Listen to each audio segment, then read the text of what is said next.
Vítám vás ve společnosti vašich svědků, rodičů a přátel v obřadní síni Kladenské radnice tento pro vás tak významný den.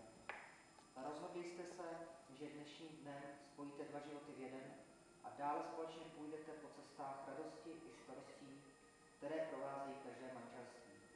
V manželství, stejně jako v lásce, je potřeba přijímat toho druhého takový, jaký je, se všemi chybičkami a nedostatky, které má každý z nás.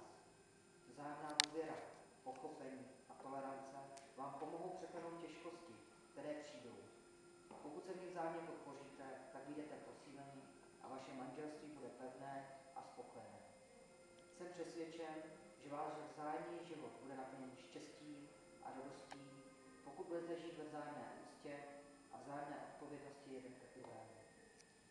Vážení snoubenci, přeji vám, aby vaše manželství pro vás otevřelo nové a hezké dějství vašeho života, abyste vedle sebe měli partnera a přítele, na kterého se můžete plně spolehnout, který s vámi cítí, myslí na vás a stojí vedle vás v každé životní situaci. Bude následovat slavnostní pro snoubenců, prosím přítomné, aby povstali.